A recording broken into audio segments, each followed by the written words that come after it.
Ya, senyum segar di pagi-pagi ni kita rasa macam ada nafas baru di Apa Khabar Malaysia pada pagi ini. Mood baru dibawakan kepada anda. Sebab kalau anda tengok belakang ni lain macam je kan. Inilah mungkin satu perubahan untuk set Apa Khabar Malaysia pagi ini. Mungkin Assalamualaikum. Selamat pagi, bertemankan saya Cedi dan juga Pasha pagi ini untuk edisi hari ini, hari Rabu 16 Ogos 2023. Kita dalam mood bulan kebangsaan. Betul. Jadi suka saya ingatkan kepada anda sentiasa tunjukkan semangat, cintakan tanah air kita. Kalau boleh dalam mood hari kebangsaan ni kita kibarkanlah jalur gemilang dekat mana, dekat premis-premis, dekat pejabat, dekat atas kereta, dekat rumah dan di mana jua anda berada lah. Itu juga salah satu tanda kita mengingati kembali negara kita di mana saat-saat kita mengecap kemerdekaan untuk kali yang ke-66 tahun ini. Betul. Dan di samping itu juga kita merapatkan ukhuwah dan juga silaturahim bersama dengan kaum keluarga dan juga sanak saudara dan juga rakan-rakan kita yang berpelbagai bangsa dan juga agama. Betul. Dan tentunya hari ini di Apa Khabar Malaysia seperti biasa kami kongsikan dengan anda. Kita jenguk dulu antara yang terkandung di portal bernama.com hari ini. Ini salah satu usaha yang dilakukan oleh kerajaan sendiri dalam memastikan untuk kita kurangkan kos sara hidup. Sekarang kita tahu rakyat Malaysia asyik mengeluh je kan. Itu naik, ini naik. Ini salah satu usaha yang digerakkan oleh kerajaan sini di mana inisiatif MyBus Konsesi menawarkan tambang percuma bagi perkhidmatan bas henti-henti kepada beberapa kelompok golongan sasar dan disifatkan amat membantu bagi mengelakkan penggunaan pengangkutan awam, bagi menggalakkan untuk penggunaan pengangkutan awam selain membantu menjimatkan kos pengangkutan. Dah jimat betul sebab ini tak ada dekat Kuala Lumpur tau, yang ada dekat Johor, dekat Negeri Sembilan dan juga Ipoh sahaja. Harap maklum kita harapkanlah diperluaskan lagi untuk MyBus Konsesi ini diadakan ataupun diwujudkan dekat Kuala Lumpur ni kan. Betul. Dan bukan tu saja, mungkin boleh mengurangkan juga kesesakan lalu lintas kan. Jadi untuk mendaftar boleh terus ke kaunter perkhidmatan MyBus, bawa MyKit ataupun MyCard dan ataupun apa-apa jenis pengenalan diri. Okey, seterusnya berita yang orang kata menggembirakan juga. Kita nak bulan kebangsaan ni kan, antara aktiviti-aktiviti yang dilakukan seluruh negara untuk merancakkan ataupun orang kata nak menaikkan lagi semangat untuk kita menyambut Hari Kebangsaan. Ibu bapa juga mengambil cuti untuk menemani anak-anak mereka dalam satu aktiviti mewarna jalur gemilang. Ini diadakan di Tadika Permata Al-Kauthar. Anjuran Majlis Agama Islam Wilayah Persekutuan di Kampung Baru. Dan ini melibatkan anak-anak kecil 5-6 tahun yang telah pun mewarnakan jalur gemilang atas kain putih sepanjang 54 meter, Chat. Wah, selalu pertandingan mewarna ni memang tak sah, tak ada dekat mana-mana program ataupun aktiviti kan. Tambah pula nak menjelang bulan kebangsaan ini, salah satu aktiviti yang saya kira wajiblah untuk kita mendekatkan diri sebenarnya dengan keluarga kan, menjalinkan hubungan ukhuwah itu sesama kita. Tapi yang paling menariknya, kain rentang 54 meter ni diwarnakan, disiapkan dalam masa 30 minit sahaja, Chat. Wah, itu yang best sebenarnya. Kalau pelibatan ini melibatkan ibu bapa sebenarnya lagi menyeronokkan dan menerujakan anak-anak kita. Dan dalam masa yang sama diharapkan pelibatan ibu bapa sentiasa adalah bukan saja aktiviti kita tunggu Hari Kebangsaan, ada pertandingan warna ibu bapa terlibat, tapi kalau boleh sepanjang tahun kalau aktiviti sebegini diadakan, pastinya kita minta ibu bapa terlibat sama. Mudah-mudahan semangat cintakan negara dan juga nilai-nilai murni dapat ditanam dalam setiap kanak-kanak melalui aktiviti sebegini. Betul. Baik, seterusnya ini pula tarikh akhir penebusan voucher digital pembelian tiket penerbangan dilanjutkan sehingga 31 Disember. Berita baik untuk anda yang mungkin dah tahu, dah sedia maklum, dan ataupun ada yang terlepas pandang tak tahu ada voucher ni. Tarikh penebusan voucher digital RM300 bagi pelajar Universiti Awam untuk pembelian tiket penerbangan bagi laluan domestik antara Semenanjung Malaysia, Sabah, Sarawak dan Labuan dilanjutkan sehingga 31 Disember depan dari 31 Oktober yang diumumkan sebelum ini. Dan sebagai sambutan bulan kebangsaan, bantuan ini adalah salah satu daripada inisiatif kerajaan perpaduan untuk mengeratkan hubungan antara Semenanjung Malaysia dan Sabah juga Sarawak serta Labuan di samping menangani isu kos sara hidup selaras dengan aspirasi Malaysia Madani. Senang je kalau anda nak tahu anda ni berkelayakan ke tidak, boleh sahaja pergi ke https/subsidiudara.mot.gov.my. sesuai untuk muat turun voucher yang diberikan oleh kerajaan. Student saja harap maklum. Okey, selain daripada itu, kepada anda semua yang ingin menghantarkan mungkin ucapan Hari Kebangsaan kepada kami, boleh emailkan ke akmbernama.tv@gmail.com. Mana tahu video anda terpilih dan akan disiarkan pada secara langsung pada 31 Ogos nanti. Kami juga nantikan. Baik, kita nak berhenti rehat seketika, tapi kita saksikan dulu ramalan cuaca untuk hari ini bagaimana. Silakan.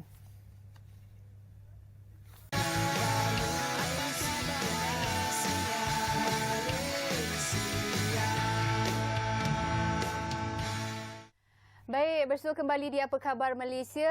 Kita nak bincangkan tentang tinjauan kebangsaan kesihatan dan juga morbidity NHMS 2023 dan pentingnya untuk anda tahu ianya untuk anda mengetahui tinjauan ini berkaitan dengan status kesihatan di Malaysia, dan untuk pengetahuan anda, tinjauan ini dilakukan kitarannya 4 tahun ke 5 tahun sekali, dah pun bermula seawal 1986, dan penting juga untuk anda ketahui sebab ianya dilakukan tinjauan ini secara rawak kepada melibatkan isi rumah yang dipilih secara rawak di Malaysia.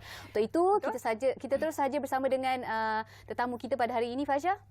Bersama kita pada hari ini Dr. Muhammad Fadli Yusof, merupakan pakar perubatan kesihatan awam dari Institut Kesihatan Umum Kementerian Kesihatan Malaysia. Assalamualaikum, selamat datang. Terima kasih kerana bersama kami di Apa Khabar Malaysia pada pagi ini, Doktor. Waalaikumsalam. Okey, sebagai permulaan untuk kita bercakap mengenai tinjauan kebangsaan kesihatan dan morbidity ataupun NHMS, National Health and Morbidity Survey. Mungkin doktor boleh terangkan serba sedikit mengenai tinjauan ni, bagaimana dia dilakukan dan apakah antara objektif dan tujuan diadakan NHMS ni. Okey, terima kasih. Tinjauan kebangsaan kesihatan dan morbidity atau National Health and Morbidity Survey atau juga dikenali dengan NHMS merupakan satu tinjauan kesihatan dan morbidity bagi penduduk Malaysia.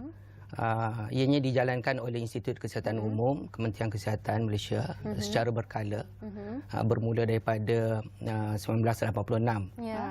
Di peringkat awal, tinjauan ini dijalankan setiap 10 tahun sekali.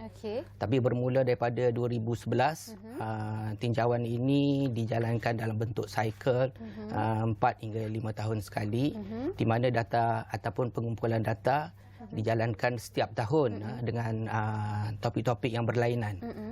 Jadi interval bagi satu-satu topik itu adalah antara 4 ataupun 5 tahun. Jadi tinjauan ini penting untuk mendapatkan data penduduk ataupun data populasi berkaitan dengan kesihatan dan morbidity, dan akan diguna pakai oleh Kementerian Kesihatan Malaysia dalam rangka strategi menggubal polisi bagi menangani masalah kesihatan di Malaysia. Baik. Kita nak tahu juga bila tinjauan ini diadakan, Doktor? Okey, untuk tahun ini NHMS 2023, tinjauan ini dijalankan daripada Julai hingga September. Okey. Dan pengumpulan data sedang berjalan sekarang. Melibatkan seluruh negeri di Malaysia. Okey, setakat ini mungkin doktor boleh kongsikan bersama-sama dengan kami antara lokasi yang mungkin ada lokasi spesifik ataupun ke mana tinjauan setakat ini dilakukan. Okey, sampel bagi tinjauan ini dipilih secara rawak daripada seluruh Malaysia. Ia menyelibatkan kawasan urban dan juga kawasan rural ataupun kawasan bandar dan juga luar bandar, dan melibatkan seluruh negeri di Malaysia. Jadi persampalan adalah ataupun pemilihan sampel adalah secara rawak. Jadi tiada tempat-tempat spesifik yang kita pilih secara kita kata bukan rawak. Jadi kita akan pergi seluruh Malaysia berdasarkan sampel yang dipilih, dan pemilihan sampel ini telah dijalankan oleh Jabatan Perangkaan Malaysia. Okey, doktor, kita nak tahu juga bila tinjauan ini dilakukan, bila anggota-anggota daripada NHMS ni datang ke rumah-rumah untuk melakukan tinjauan, apakah antara aktiviti ataupun apakah yang akan dilakukan sewaktu tinjauan ini diadakan?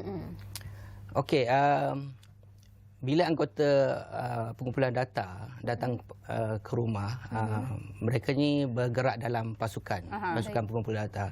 Jadi ada 3 orang pengumpul data, seorang jururawat ataupun pembantu pegawai perubatan, dan mereka akan memperkenalkan diri mereka dahululah. Okey, mereka akan memakai tag nama NHMS dan juga vest Institut Kesihatan Umum dan Kementerian Kesihatan Malaysia, serta membawa surat pengenalan diri untuk mengenalkan diri mereka bahawa mereka adalah pasukan pengumpul data daripada Kementerian Kesihatan Malaysia. So penting tu sebab nanti kan orang takut pula nak bagi orang masuk rumah kan. So kita dan mereka bergerak dalam pasukan dengan kenderaan yang mempunyai pelekat NHMS. Okay. So macam nak kenal pasti bahawa anggota itu adalah anggota sah daripada NHMS. Ya. Dan mereka biasanya akan bila mereka masuk satu-satu kawasan, mereka akan berjumpa dengan pergi kepada balai polis terdekat dahulu. Memaklumkan bahawa mereka akan berada di kawasan ini untuk menjalankan pengumpulan data. Dan juga bila masuk kepada komuniti, mereka akan berjumpa dengan community leader terlebih dahulu. Okey, dan seterusnya barulah pergi pada rumah-rumah yang terpilih. Okey. So pertamanya mereka akan memperkenalkan diri seperti maklumat-maklumat yang saya nyatakan tadilah sebelum mereka memulakan interview ataupun pemeriksaan kesihatan. Sebab kita tahu tak semua di antara kita yang simply untuk bagi orang datang masuk ke rumah kan, kadang-kadang kita nak kenal pasti juga siapa sebenarnya yang datang ke rumah kita ni untuk buat tinjauan. Sekarang kita tahu zaman scammer, jadi antara maklumat yang telah pun diberikan, diharapkan anda sedia maklumlah kalau ada petugas-petugas kesihatan yang datang membuat survey ataupun tinjauan yang dilakukan seperti yang dimaklumkan oleh doktor. Okey, nak tahu juga sepanjang survey ataupun tinjauan dilakukan, berapa lama sesi interview tu akan dijalankan? Mungkin antara apa keperluan, apa yang diperlukan daripada petugas kesihatan disediakan apa-apa kepada mereka yang di survey ataupun tinjauan yang dibuat kepada mereka ini? Okey, sesi interview mengambil masa 45 minit hingga 1 jam untuk setiap orang, sebab kita mempunyai beberapa modul yang perlu dijawab, dilengkapkan. Okey. So untuk kali ini tinjauan adalah berkaitan dengan penyakit tidak berjangkit dan penjagaan permintaan penjagaan kesihatan di Malaysia. Jadi modul-modul yang terlibat adalah modul seperti kencing manis ataupun diabetes, hypertension, kolesterol, paras kolesterol dalam darah, modul berkaitan dengan obesity. Jadi akan ada pengumpulan pengukuran berat dan juga tinggi. Dan kita ada modul seperti smoking, physical activity. Ini semua adalah faktor-faktor risiko kepada penyakit tidak berjangkit. So secara asasnya adalah modul-modul yang berkaitan dengan penyakit tidak berjangkit, termasuk juga kesihatan mental untuk kanak-kanak dan juga dewasa, dan juga asma. Dan seperti saya nyatakan tadilah adalah permintaan penjagaan kesihatan di Malaysia. So mereka kena lengkapkan modul-modul ini. So ini antara pemeriksaan kesihatan yang akan dijalankan sewaktu tinjauan ini dilakukan, selain daripada menjawablah soalan-soalan interview dan sebagainya. Okey, kita nak tahu lebih lanjut lagi juga mengenai kesan dan juga hasil dan betapa pentingnya tinjauan ini diadakan, tapi kita nak berhenti berehat seketika. Selepas ini kita akan kembali.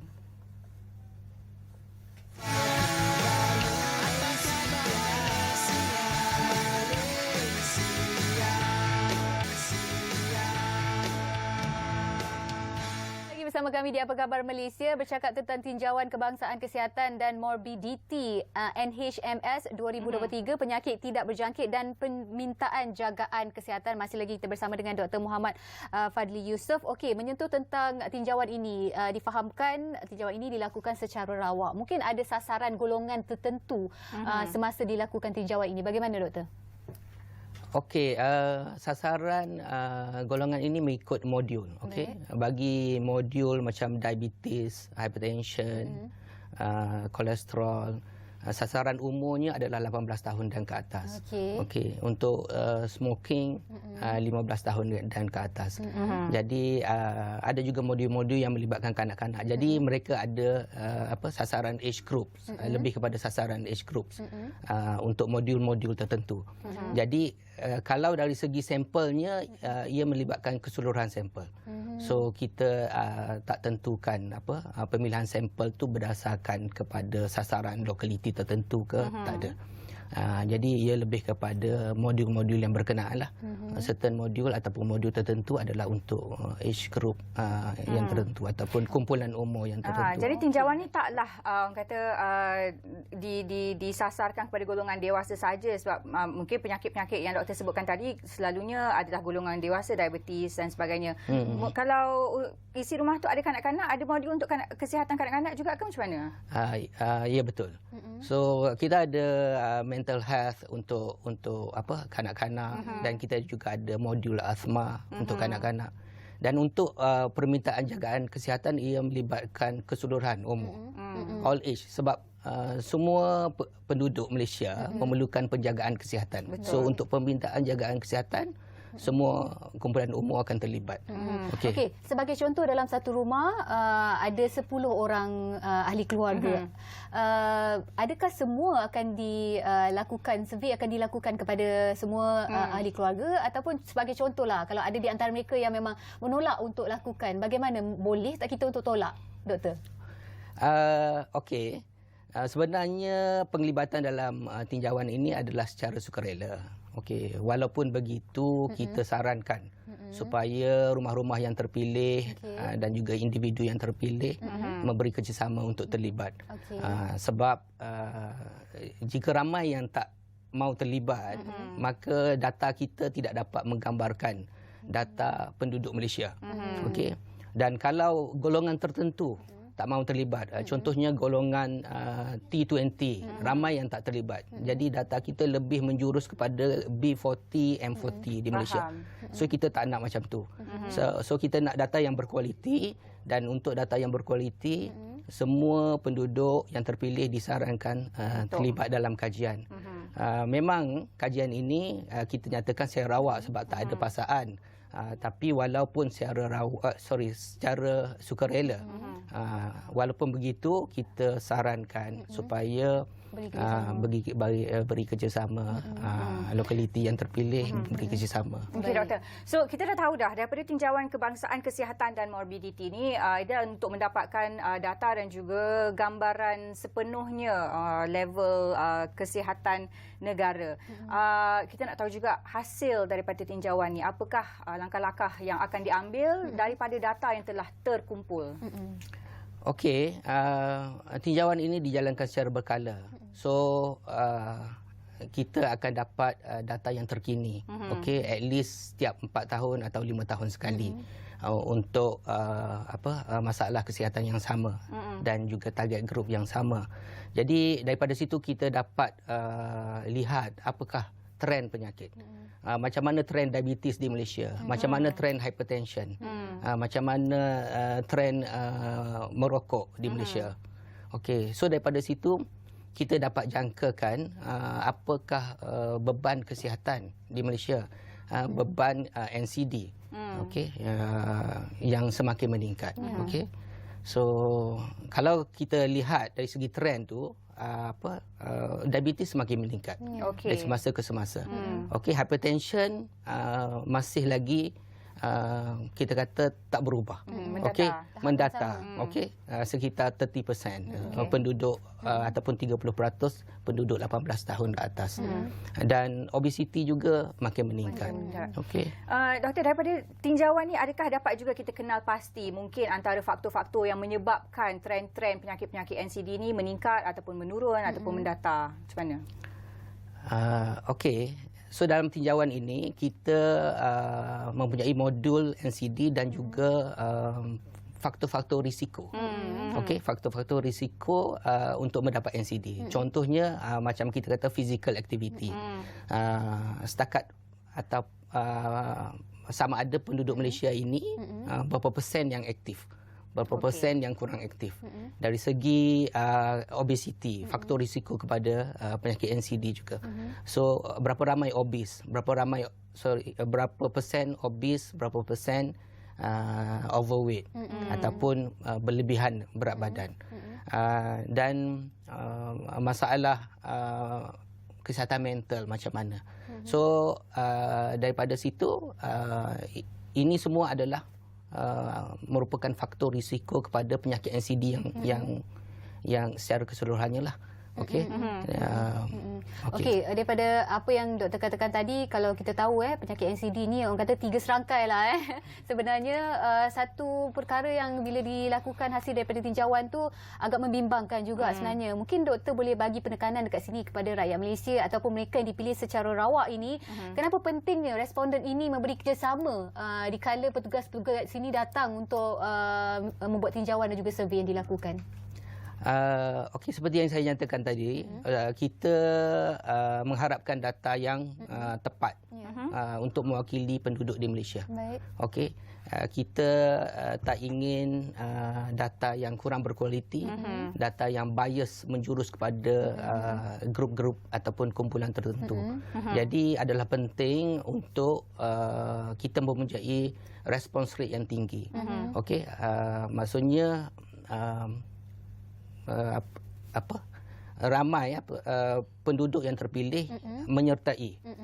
Okey. Jadi kalau ramai yang menyertai ataupun response rate yang tinggi, kita dapat pastikan bahawa mereka ataupun sampel kita dapat mewakili penduduk Malaysia. Kalau response rate rendah, kita bimbang. Golongan yang tak mahu terlibat ini adalah certain group yang mempunyai karakteristik tertentu. Dan mereka tidak termasuk dalam data kajian kita dan kita tidak dapat data yang menggambarkan keadaan sebenar masalah kesihatan di Malaysia inilah. Okey, doktor, mungkin yang menjadi kerisauan jugalah. Nombor satu, kita nak kena bagi anggota ni masuk, dah kita nak kena kenal pasti pula. Tapi tadi doktor dah terangkan ciri-ciri anggota daripada NHMS. Mungkin ada juga betul, ada juga yang risau, saya ni nak kena kongsi data peribadi dan sebagainya. Adakah maklumat ini semua dirahsiakan? Dan juga rasanya yang paling penting, soalan dia susah ke doktor yang nak dijawab? Soalan-soalan yang macam mana yang akan ditanyakan kepada isi-isi rumah dan responden-responden ni? Mungkin doktor boleh bagi contoh soalan yang akan ditanyakan. Mak bapak kita terkejut, tanyalah macam masuk exam ni, pening kepala pula kan, tak nak layan. Okey, data-data ini akan dikumpul dan dikendalikan secara sulitlah oleh pihak Institut Kesihatan Umum. Maksudnya raw data berada di Institut Kesihatan Umum. Dan yang keluar dalam report adalah data-data dalam bentuk kadar, peratus yang tidak melibatkan identiti. Tak adalah keluar nama encik sekian-sekian ada penyakit apa. Tak ada. Okay. So kita mengikut standard etik penyelidikan. So penyelidikan ini ataupun survey ini mendapat kelulusan etika dan etik ataupun etika penyelidikan menitik berat tentang privacy, data privacy dan juga memastikan data itu selamat. Jadi orang awam tak perlu risau lagi kita. Okey, doktor, kita ada sikit masa lagi. Harapan doktor untuk tinjauan yang dilakukan ini, mungkin boleh bagi nasihat kepada mereka yang akan menerima kunjungan petugas-petugas kesihatan ni, kalau boleh tolonglah bagi kerjasama ke bagaimana? Okey. So harapan saya agar kawasan-kawasan yang terlibat ataupun rumah-rumah yang terlibat memberi kerjasama kepada pasukan-pasukan NHMS ini. Okey. Dan ini adalah penting mereka menyumbang kepada data-data keperluan untuk Kementerian Kesihatan Malaysia bagi membantu Kementerian Kesihatan dalam menilai polisi, menilai strategi dan menambah baik servis kesihatan di Malaysia. So saya harap rumah-rumah yang terpilih dapat memberi kerjasama. Betul. Dan untuk membantu pihak KKM secara khususnya dan pihak kerajaan secara umumnya dalam meningkatkan kualiti kesihatan negara. Jadi bantu KKM untuk bantu anda sendiri juga. Terima kasih kita ucapkan Dr. Muhammad Fadli Yusof, pakar perubatan kesihatan awam dari Institut Kesihatan Umum Kementerian Kesihatan Malaysia. Okey, kita ada VT pendek untuk disaksikan pada hari ini. Selepas itu kita akan berhenti berehat seketika. Jangan ke mana-mana. Ya. Okey. Hai, Assalamualaikum. Hari ini saya berasa sangat teruja kerana buat pertama kalinya saya akan merasai sendiri pengalaman aktiviti paragliding di Kuala Kubu Baru yang berketinggian 1,400 kaki. Nak tahu apa yang menarik tentang paragliding ini? Jom ikut saya. Sukan luncur udara atau paragliding merupakan aktiviti sukan lasak yang semakin mendapat tempat di hati rakyat Malaysia. Menikati alam semula jadi dan menikmati pemandangan yang indah sambil terbang tinggi di udara pastinya satu pengalaman yang tidak dapat dilupakan. KKB Paragliding Park yang terletak di Kuala Kubu Baru merupakan antara salah satu lokasi yang menawarkan aktiviti paragliding berhampiran dengan ibu kota. Antara keunikan di KKB Paragliding Park ialah anda boleh melihat pemandangan yang lebih cantik dari puncak Bukit Batu Pahat yang berketinggian 1,400 meter dari aras laut. Kat sini orang kata hampir setiap hari kita boleh fly di sepanjang bulan 3 hingga ke bulan 12 berbanding dengan di tempat-tempat lain. Dan selain daripada itu juga dari segi pemandangan dia lah. Keunikan pemandangan dia lebih neutral lah, tempat yang strategik yang berhampiran dengan bandar Kuala Lumpur lah.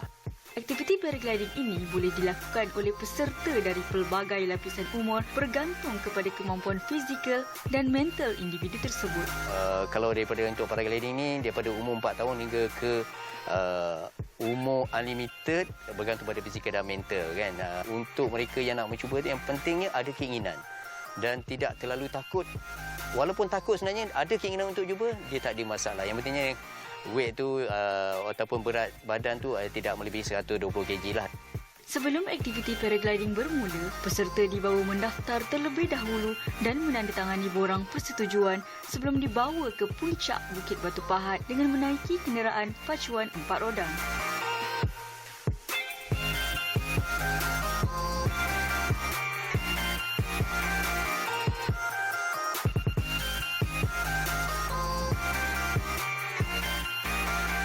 Setibanya di puncak bukit, peserta akan diberikan taklimat ringkas oleh juruterbang paragliding dan memakai set peralatan yang lengkap sebelum meluncur ke udara.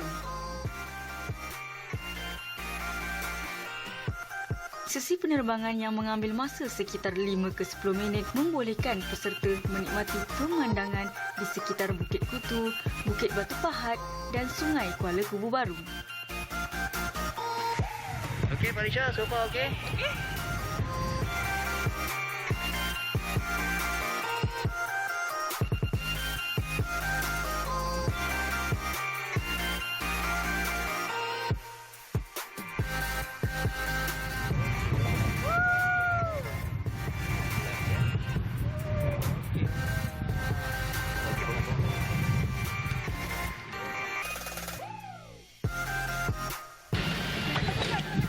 Pandang jam.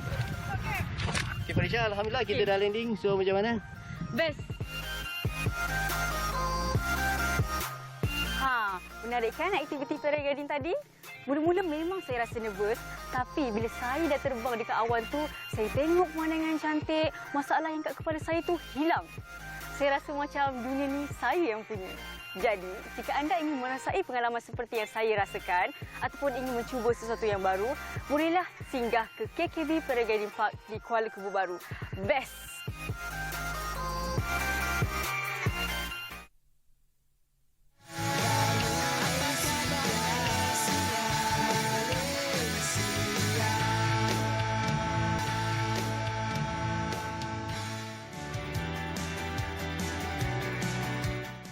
Pernahkah anda terfikir bahawa sayur-sayuran atau barangan keperluan seharian boleh dijadikan sebagai salah satu produk kesenian? Hal inilah yang dilakukan oleh seorang seniman Jepun, Tatsuya Tanaka, yang mengubah peranan sayur-sayuran dan barangan harian menjadi taman mini dan hasil seni yang cukup indah. Malah, hasil karya itu semakin mendapat perhatian di kalangan para peminatnya di serata dunia. Bertempat di salah sebuah galeri yang terletak di Sao Paulo, Brazil, Tatsuya Tanaka mempersembahkan hasil seninya yang telah menarik minat ratusan peminat seni dari serata Brazil untuk melihat hasil karyanya itu. Dengan tema Jepun dalam dunia mini, Tatsuya Tanaka mengubah sayur brokoli menjadi pokok di taman, berus menjadi lapangan padi, selain kotak natto, masakan sarapan yang menjadi istana Jepun. Tanaka yang juga merupakan seorang jurugambar profesional berkata, beliau mula menghasilkan karya seninya itu dengan cara meniru karya-karya orang lain sebelum mengubah suai mengikut ideanya sendiri. Dalam masa yang sama, Tanaka mengakui alam merupakan sumber inspirasi utamanya dalam menghasilkan karyanya itu. Rata-rata pengunjung yang menghadiri pameran tersebut menyatakan rasa kekaguman mereka melihat hasil seni Tanaka. Salah seorang pengunjung yang hadir dalam pameran tersebut berkata beliau amat tertarik melihat seni bina istana Jepun yang dihasilkan menerusi kotak natto. Ianya sesuatu yang unik dan tidak pernah difikirkan oleh orang. Pameran Brazil akan terus berlangsung sehingga 8 Oktober 2023 di Japan House, Sao Paulo, Brazil.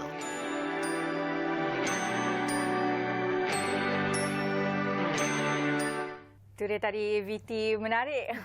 Cik, kalau boleh saya pun nak pergi Sao Paulo, Brazil. Saya nak tengok orang kata hasil yang digunakan menggunakan sayur-sayuran, barang-barang harian dijadikan sebagai artwork. Cik. Ya, okey. Baik, kali ini kita nak terus bercakap tentang pementasan yang akan diadakan tidak lama lagi. Mungkin khusus kepada anda yang suka tengok teater ataupun anda yang mungkin tak pernah merasai ke pentas pementasan teater ni sendiri, mungkin kali ini kali pertama nak pergi, eloklah sangat tu untuk anda saksikan teater monodrama Kopi Pangku dan Gaun Baju Melayu. Menarik juga tajuk dia dah menarik. Betul, dan pada pagi ini bersama kami adalah pengarah dan juga pelakon teater ataupun monodrama tadi, Dr. Rosmina Tahir dan juga Iwan Fauzi. Assalamualaikum. Selamat datang ke Apa Khabar Malaysia pada pagi ini. Sihat? Alhamdulillah. Salam teater. Terima kasih kerana sudi meluangkan masa. Baik, nak tahu sangat berkaitan dengan monodrama Kopi Pangku dan juga Gaun Baju Melayu. Difahamkan bukan teater yang sama tapi berbeza jalan ceritanya. Mungkin siapa nak dulu nak ceritakan? Doktor mungkin Doktor dulu lah. berkaitan dengan apa Ya, ceritanya? monodrama ni adalah satu permainan lakonan di atas pentas yang mana seorang berlakon untuk memenuhi sebuah skrip yang penuh. Okey. Kalau ada 10 karakter lah dia bawa. Kalau 4 lah.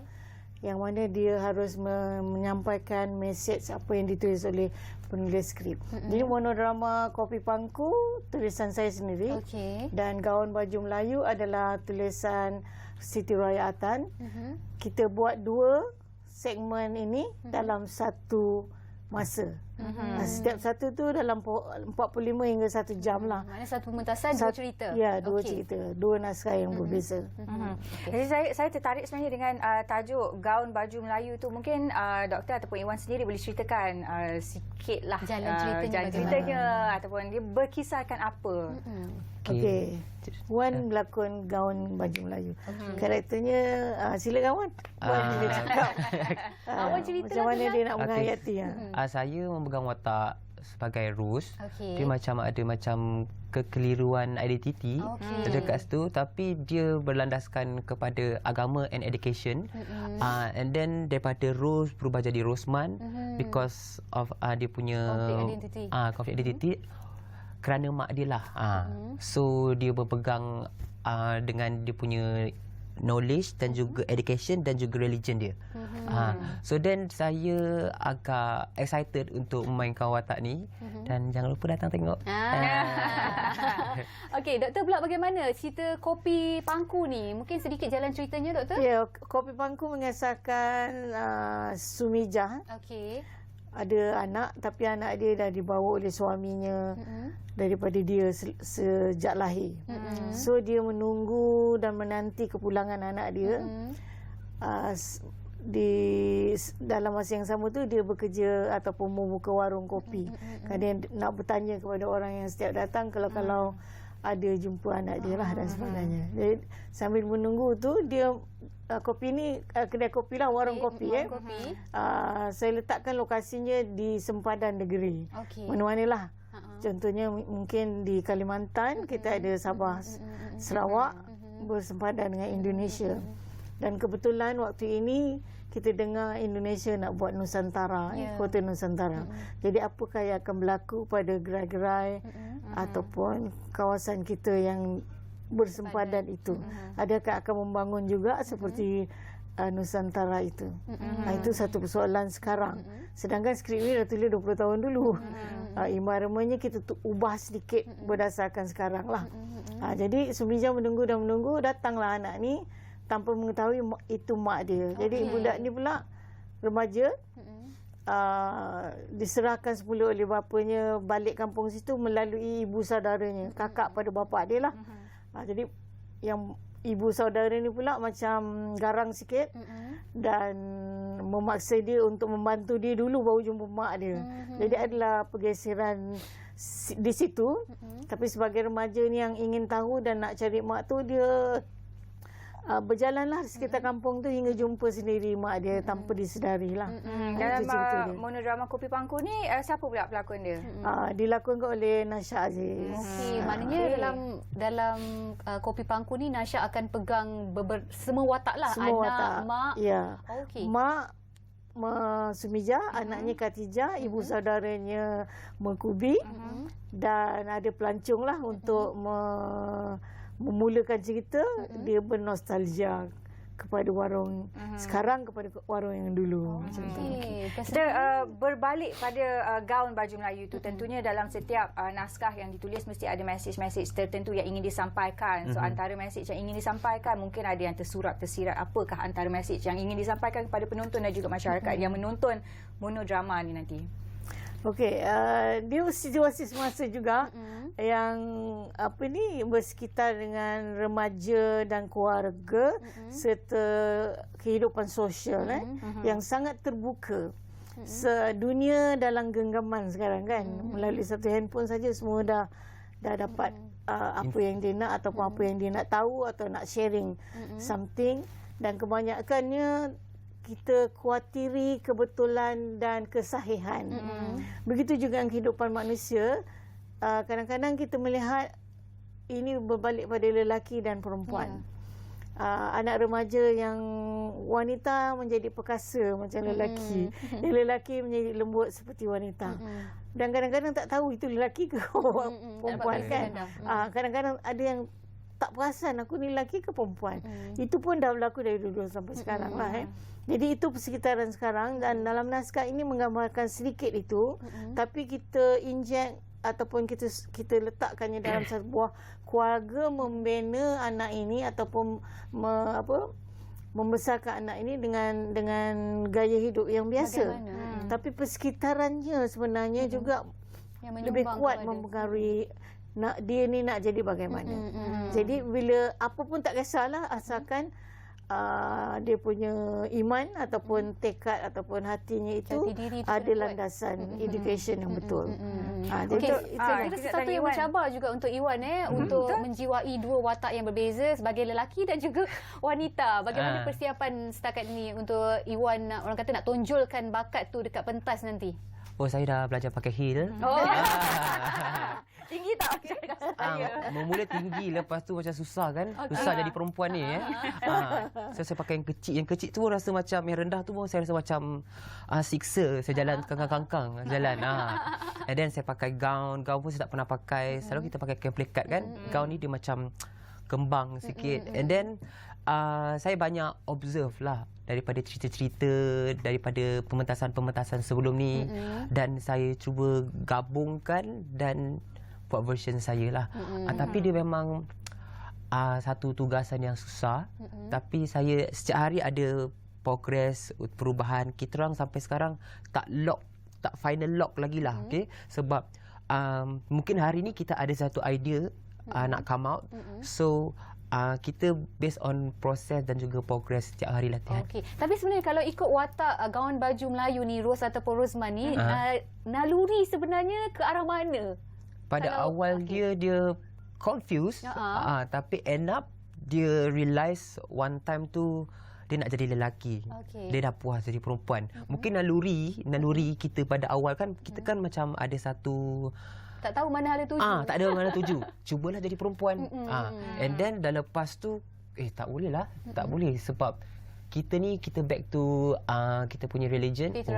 So kita I have to be a man, not a woman. Maknanya message yang nak disampaikan tu pada akhirnya adalah kita berlandaskan pada agama pada agama juga akhirnya. Okey, menjelang lagi 2 hari lagi pementasan monodrama ni.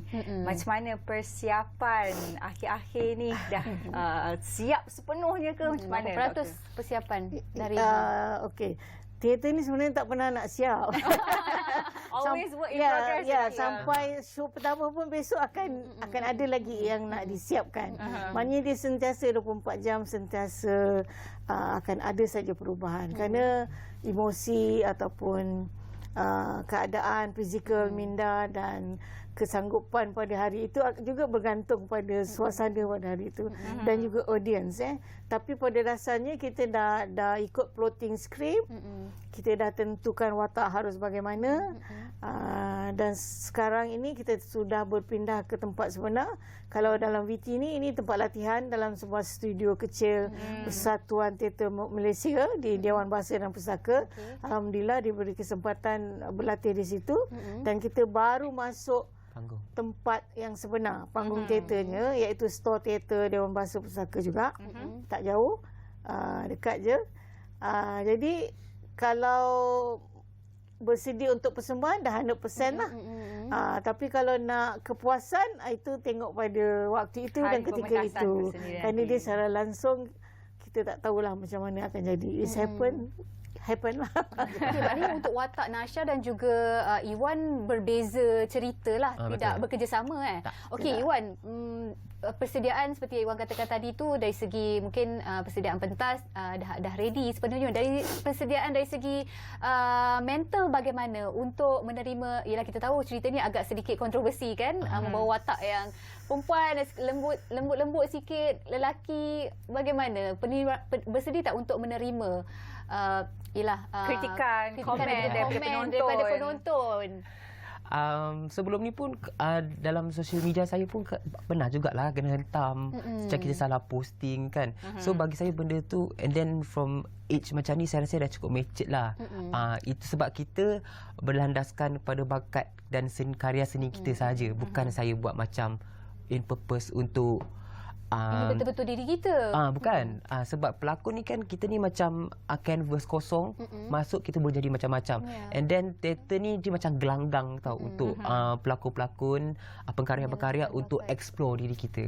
So bagi saya macam tak ada masalah pun. Tidak biasa dekat pentas besar, tak ada masalah Iwan sebenarnya kan. Komen-komen tu kita tepis lah kan. Saya percayalah masyarakat kita dah lebih terbuka sekarang untuk menerima. Orang tahu dekat pementasan, orang dah tahu memang berlakon. Jadi macam kalau boleh elakkanlah komen-komen yang menjatuhkan, barulah pelakon-pelakon kita ni nak berkarya sebenarnya. Betul. Dan juga audience kita lebih terbuka untuk menerima mesej-mesej yang nak disampaikan dan bukan kita menilai daripada orang kata daripada surface sahaja. Okay, untuk doktor sendiri, kita ada 2 set. Tapi doktor mengarahkan kedua-dua, monodrama Kopi Pangku dan juga Gaun Baju Melayu ni. Audiensnya tetap yang sama tapi menyampaikan 2 cerita yang berbeza. Macam mana pandangan doktor sendiri untuk kita nak kekalkan attention span audience untuk menerima kedua-dua cerita sewaktu pementasan nanti?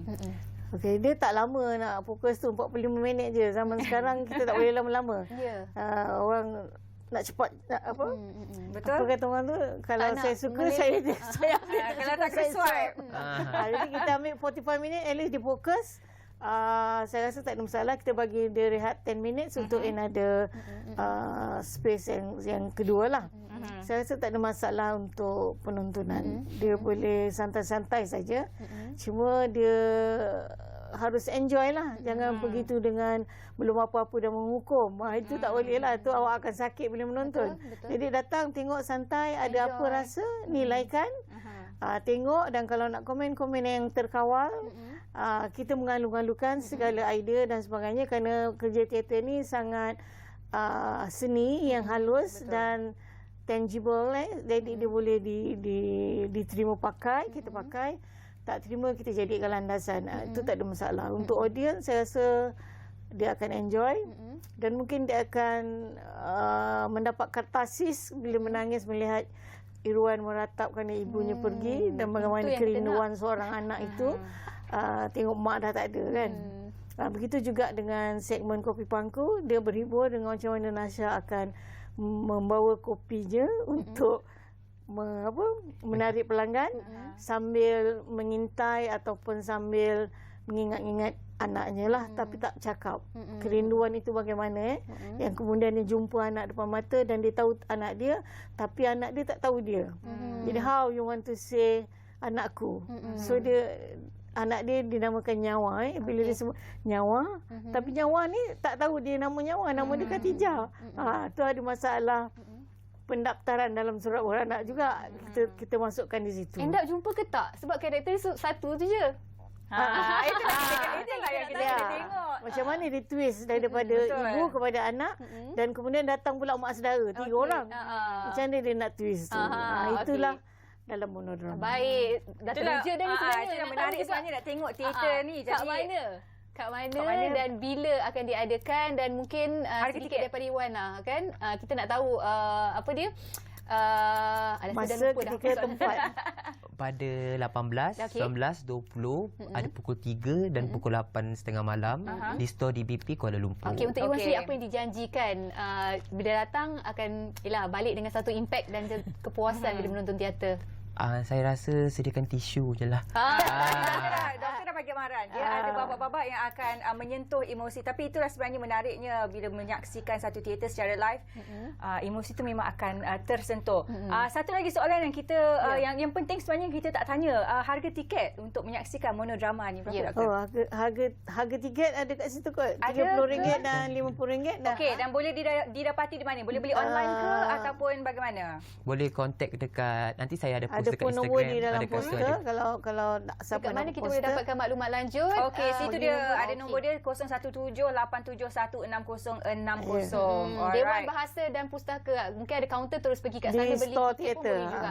Ada. Okey, ada 5 show satu hari bermula 18 hingga 20 hari bulan selama 3 hari. Jadi boleh pick lah mana-mana date ataupun masa yang mungkin anda lapang untuk pergi menonton. Okey. Baik, kata-kata terakhir mungkin harapan daripada doktor sendiri pendek aja untuk audiens yang akan datang menonton monodrama nanti.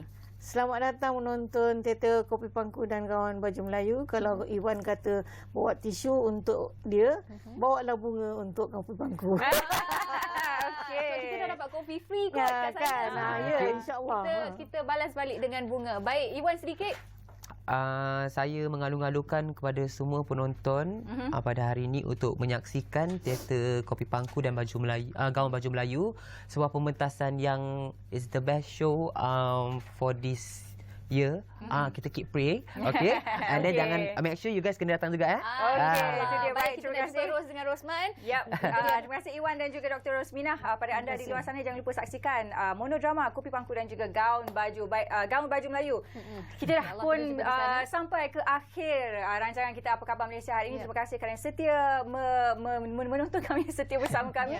InsyaAllah kita akan jumpa lagi di lain hari dan waktu bersama saya. Jaga diri, jaga kesihatan. Assalamualaikum. Bye-bye.